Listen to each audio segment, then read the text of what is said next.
নমস্কার, ওঙ্কার বাংলায় আপনাদের স্বাগত। সঙ্গে রয়েছে আমি সহেলি। নজর রাখবো এখনকার গুরুত্বপূর্ণ খবরে।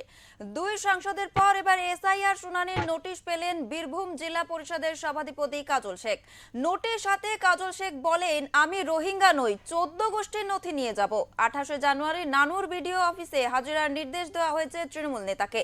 নোটিশ পেয়ে বিজেপি ও নির্বাচন কমিশনের বিরুদ্ধে ক্ষোভ উগড়ে দেন তিনি। বীরভূম জেলা পরিষদের সভাধিপতি তথা দলের জেলা কোর কমিটির অন্যতম সদস্য কাজল শেখ বলেন, বিজেপির বিরুদ্ধে কথা বলি তাই নোটিশ দেওয়া হয়েছে। কাজল শেখ নানুর বিধানসভার ভোটার। পূর্ববর্তী ভোটার তালিকার সঙ্গে বর্তমানে এনুমারেশন ফর্মে দেওয়া তথ্যের মিল নেই। এই মর্মে জেলা পরিষদের সভাধিপতিকে 28 জানুয়ারি হাজিরা দেওয়ার নোটিশ ধরালেন সংশ্লিষ্ট বিএলও নির্মল কুমার মাঝি।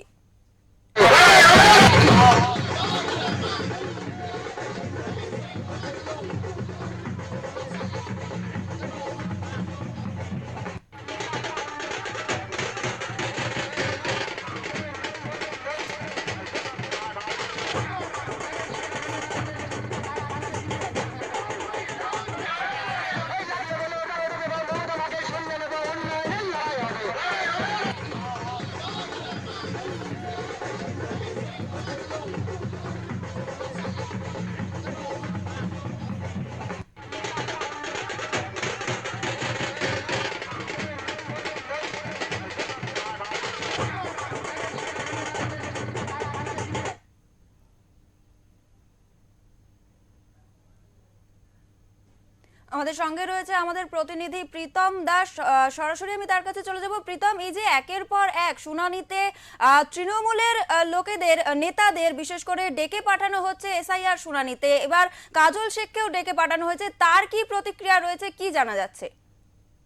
দেখো সহেলি, বলে রাখি যে বীরভূমের দুই সাংসদের পর কিন্তু এসআইআর এর শুনানির নোটিশ পেলেন বীরভূমের জেলা পরিষদের সভাধিপতি কাজল শেখ।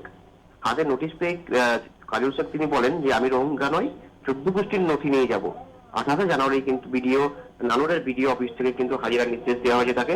তিনি আরো জানান যে বিজেপির বিরুদ্ধে কথা বলি তাই নোটিশ দেওয়া হয়েছে।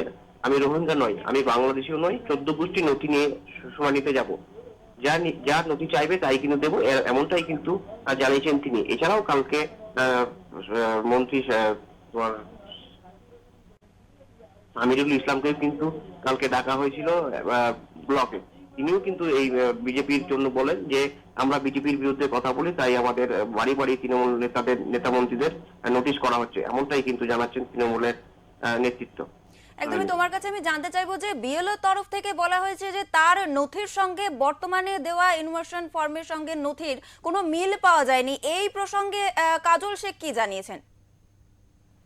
দেখো, তিনি বলেন যে আমরা বাংলাদেশিও নই, আমরা রোহিঙ্গাও নই, যা যা ডকুমেন্টস চাইবে আমরা কিন্তু সব ডকুমেন্টসই আমরা কিন্তু জমা দেবো, এমনটাই কিন্তু বলেছেন কাজল শেখ।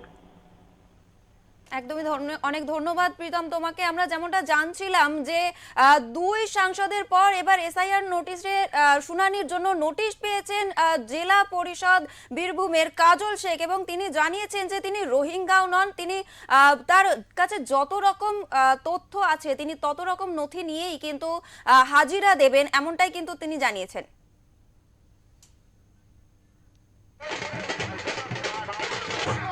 আমাকে ইডি সিবিআই ভয় দেখানো যাবে না, তাই আমাকে বাংলাদেশি, রোহিঙ্গা বা পাকিস্তানি বা আফগানিস্তানি যেভাবে প্রমাণ করার চেষ্টা করুন না কেন, লাভ হবে না।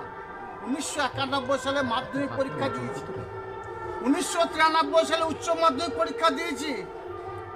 সারা বোলপুর সাব ডিভিশনের নানুর বলুন, লাভপুর বলুন, কেতুগ্রাম, মঙ্গলকোট, আউসগ্রাম, বোলপুর, যে থানাতেই যাবেন, বাম জামানায় 1993 সালে কাজল শেখের নামে মিথ্যা যে মামলাগুলো ছিল প্রমাণটা ওখানেই পেয়ে যাবেন।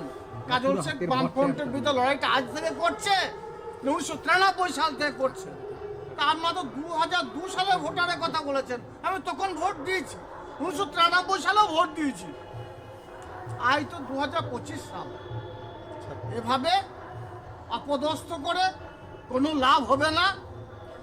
কাজল শেখের গলাটা কেটে দিল, সেই কাটা গলাতেই কাজল শেখ মমতা বন্দ্যোপাধ্যায়, অভিষেক বন্দ্যোপাধ্যায় জিন্দাবাদ বলবে।